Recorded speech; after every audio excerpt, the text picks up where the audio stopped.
So, you all know Jay Coyne Gilbert, or for those of you who don't know him, Jay is one of the founders of B-Lab, the organization that has inspired many thousands of businesses to take this path. B-Lab also has inspired many global partners to take the lead in our regions or globally, like Sistema D. And of course, I'm not going to introduce Jay so much because he will be interviewing John Mackey, who is the co-founder of Whole Foods Market. But John also, it's a movement builder. John knows that being the founder of a great business like Whole Foods, he knows it is not enough. So he founded this great movement called Conscious Capitalism that certainly has so many synergies with the B movement. And we have to build a stronger bonding. So please, let's give a huge welcome to the great Jay and to John Mackey to this conversation. Estoy tan enamorado de la negra Tomasa que cuando se va de casa, pero que triste me pongo. John, thank you for being here.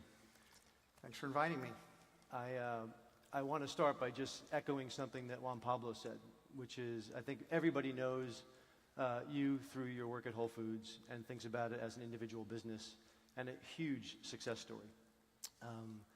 But not many people, I think, give Whole Foods enough credit and you enough credit for your leadership for you didn't just build a company, but you built a marketplace that supported literally tens of thousands of companies. And so Mary Lou and Marie Jose, who talked before about the food system being broken, a big part of fixing that food system is creating access to market at scale for hundreds of companies like Prana.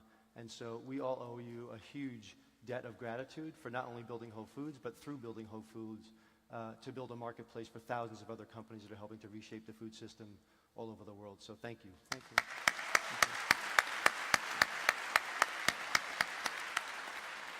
And as Juan Pablo said, you're not only a market builder, but you're a movement builder for what you've done at Conscious Capitalism, and we'll talk about that a little bit later. But the first thing I'd love to talk about is I think what's probably on lots of people's minds. We were talking a little bit earlier today, and you were saying you've been through how many mergers and acquisitions in your career at Whole Foods? Well, we've acquired 25 companies, but we've only been acquired once. I think hopefully we'll stay married. Yeah, well, I think that's a good aspiration. And so it would be great if you could describe a little bit of the process, because like the Whole Foods Amazon deal is a big deal. It's not only a big deal economically, but because you've helped build a marketplace and are a leader of a movement of conscious capitalism, a lot of people have got their eyes on that. And so I'm just curious, as you went through that process and what was going on, maybe you could just describe that for folks who weren't necessarily reading Street Insider every day. Yeah, I can tell you a little bit, but needless to say, every place I go now, people are asking me about Amazon and giving me stuff to give to Jeff Bezos. But you know the old story, Jay, about I could tell you, but then I'd have to kill you. In this case, I could tell you, but then Amazon would have me killed. So I have to be a little bit just careful about what I say. Sure. And see cameras out there, so I got to be especially careful. But I can tell you a little bit of what I can tell you is that how kind of we kind of connected up. So one of the reasons I'm actually here today is, well, I had just had my doubts about, I always thought B Corps was a good idea, a very idealistic idea. I saw it as a fellow traveler with conscious capitalism, but, you know, I really didn't think it was necessary. I thought, you know, I mean, you have a stakeholder model, you take care of all the stakeholders, what do you need this legal form for? And I created some bad karma by thinking that. So when Whole Foods we had activists come into our stock because competition picked up so much in the food retailing business, and Whole Foods was being copied, and people were undercutting us in price. And we saw our same-store sales, which had averaged 8% for 35 years, began to go down and then went negative for a couple of years. And we got shareholder activists in the stock, and besides trashing me publicly frequently, but they really wanted us to sell. They wanted to take over the company, take over our board, and they wanted to force us into a sale to, I'm sure, a supermarket company that would have been a very bad partner for us. And boy, oh boy, oh boy, did I wish we were a B Corp. Now, we couldn't have ever been a B Corp because B Corps have only been around about 10 years, and Whole Foods has been public for we were public for 25 years, so right. I'm sure the shareholders would never have voted it in, but I wish that, I would love to have tested the idea of shareholder activists versus the legal form of a B Corp, but that would have been a great test case. But, so I sort of feel like I kind of owe you and the B Corp movement an apology. So that's what I'm doing here publicly, making an apology.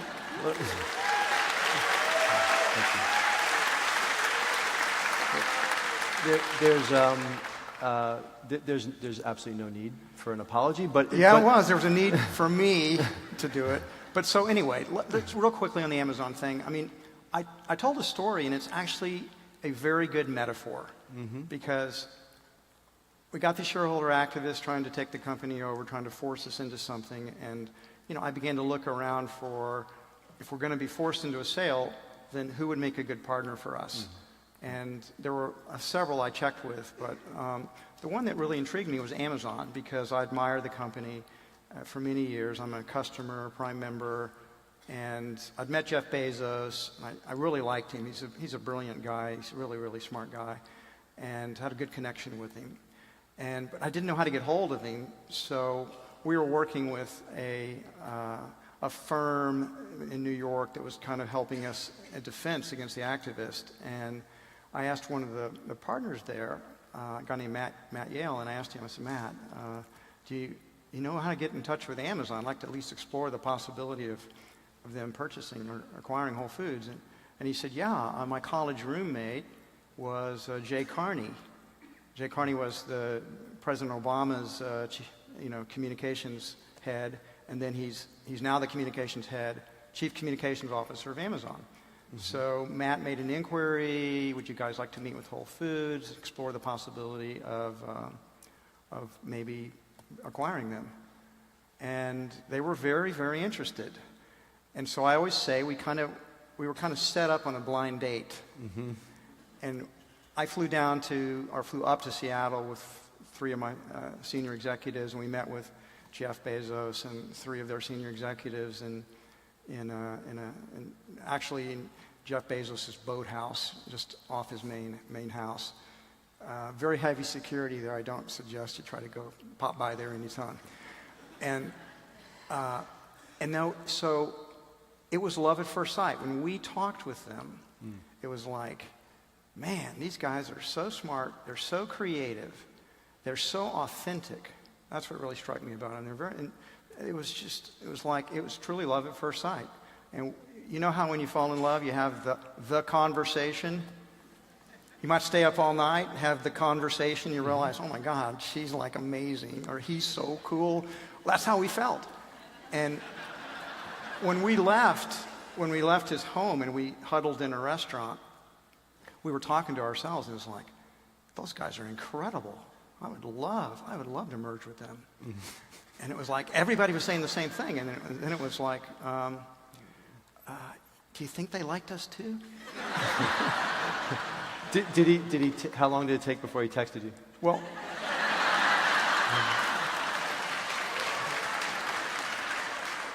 better. 4 days later, they sent 8 senior executives down to Austin, disguised as consultants. And we had a 10-hour conversation, and we began to formulate how we were going to merge the company, because we just knew. So, set up on a blind date, love at first sight. 6 weeks after the day we met, we were engaged to be married. And now, so that's fortunate, right? Given the circumstance you found yourself in, being pressured into, like you said, being pressured into some form of transaction and just trying to find the best transaction within a relatively limited window. No, I don't know if it was trying to find the best transaction, just exploring possibilities. I mean, I feel very fortunate because I think Amazon is the perfect partner for Whole Foods because of their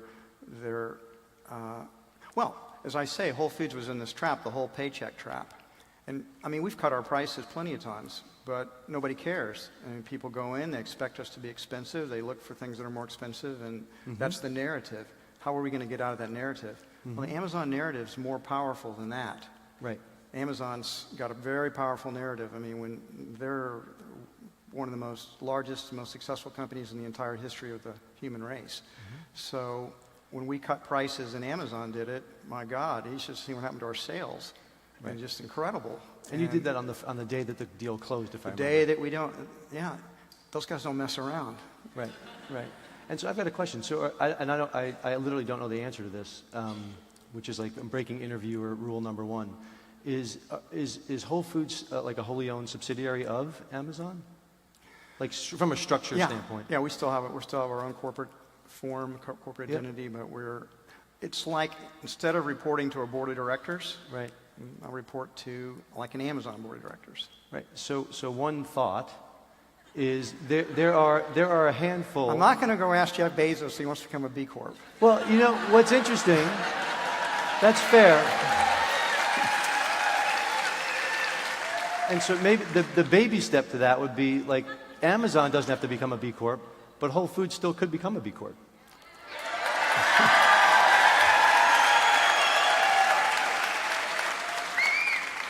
We certainly, in any case, could join the B Corp community. That's true. And adhere to the principles and as well as the qualifications that you need to follow. I think that's something I could promise. You know, we're only been married for 5 weeks. I'm not going to go talk about another girl. Fair enough. Fair enough. Although this partner might help you stay beautiful. Well,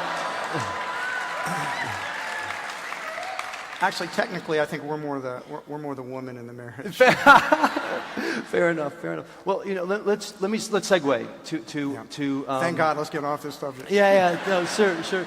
Let's segue to not only a market builder but a movement builder. And amidst all the success of Whole Foods and all the difficulties of running a publicly traded company and all the pressures of that, in the middle of that, you decided to help birth a movement called Conscious Capitalism. And maybe you could talk about like why you decided to sort of double down and take on the movement building aspect of your vocation. I've been building movements for years in lots of different ways. So, this one's so important. I think capitalism is the greatest force for progress in the history of the world. Nothing else is even close to it.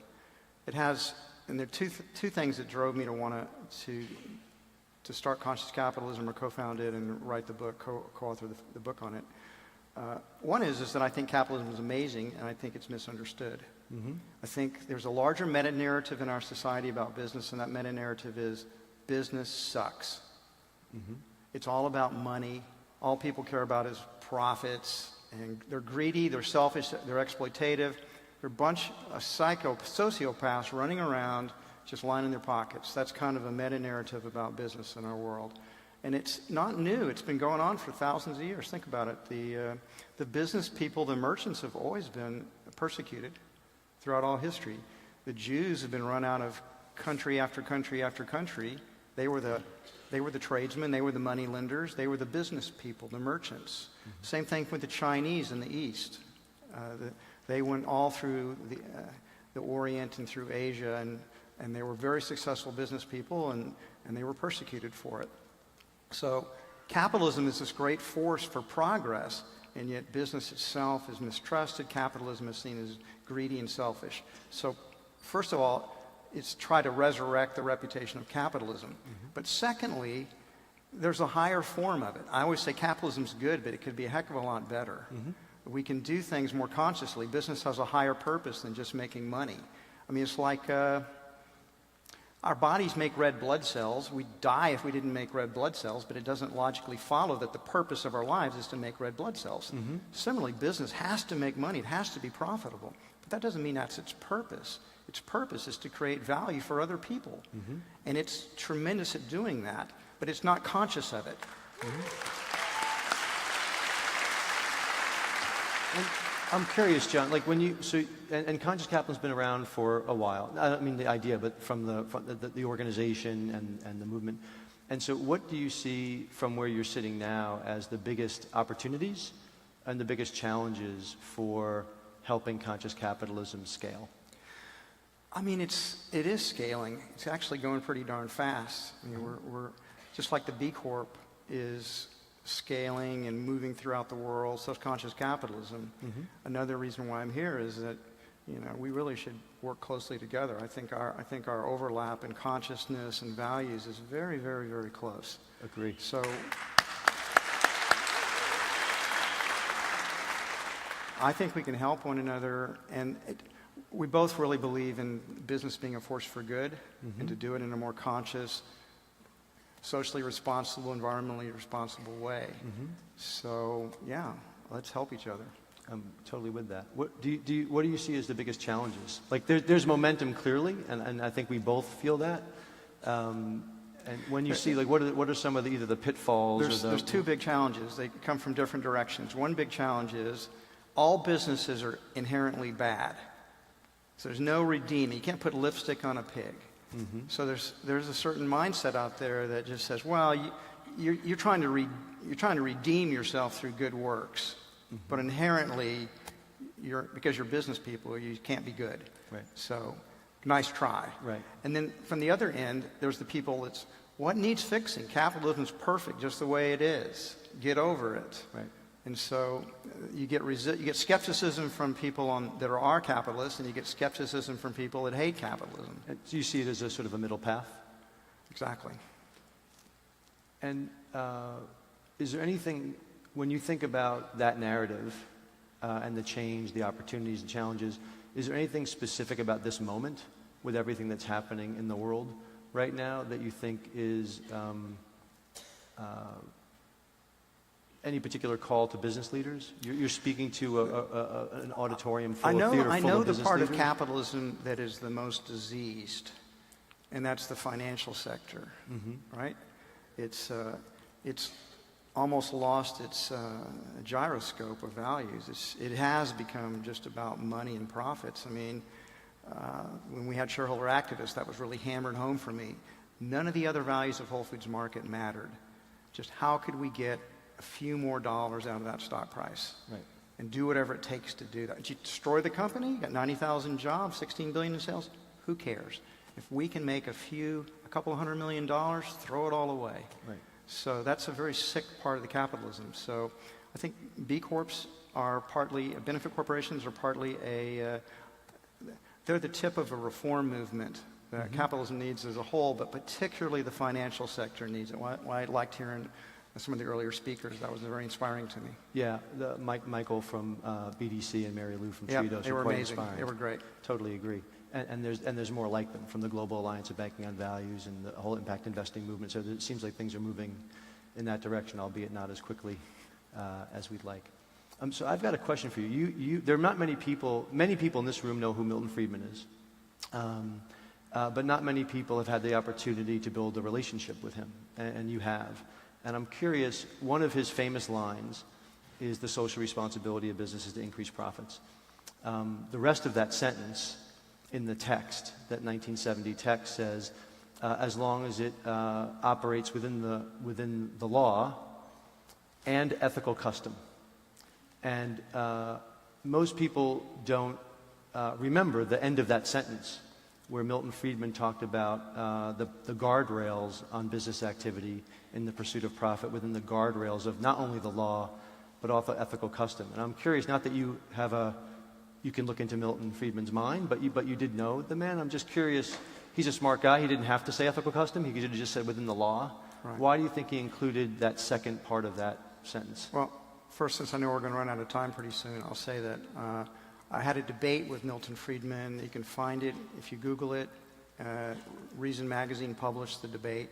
I laid out my views about why business should be socially responsible, and we debated it. So since that's the thing I think the audience should refer to.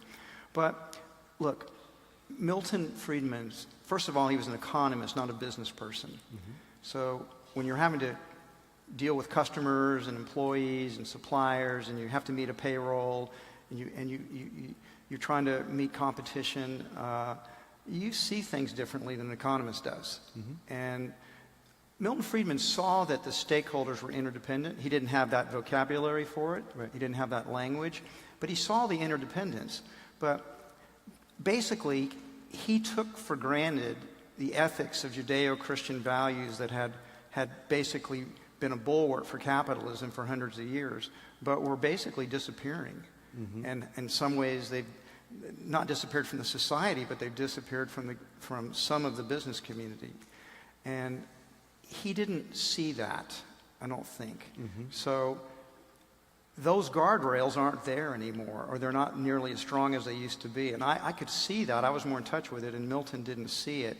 So that's kind of what the debate was about. I was basically saying, of course, you need to be socially responsible. That's just good business. And he thought if you just made money, that would inherently, you'd have to have cooperation between all the stakeholders to do that. So he took it for granted. I didn't. Right. And also, my way is a better way to market business and capitalism than Milton's way. If you just talk about only making money, then you played into the enemies of business's hands, because that's what they want to say about you. You just care about money. You have no soul. And Milton was, therefore, was actually hurting capitalism and didn't even realize it, I don't think. But just to be clear, I greatly admired the man. I disagree with the way he's been trashed. He was a brilliant guy, beautiful heart, and I think he has a great legacy. Agree. I'd love to end on, you talked about more collaboration and a closer relationship between conscious capitalism and B Corp. And I think that everybody here would join me in saying that we'd like nothing more, and that what we see in this arc of history is the evolution of capitalism from one phase that's focused on shareholder primacy and sort of a shareholder-dominant capitalism, and ushering in, and you're helping us usher in a new era of stakeholder capitalism. And it's going to be fun to work on that Let's together. do it, man. It's going to be so much fun. Thanks, John. Namaste.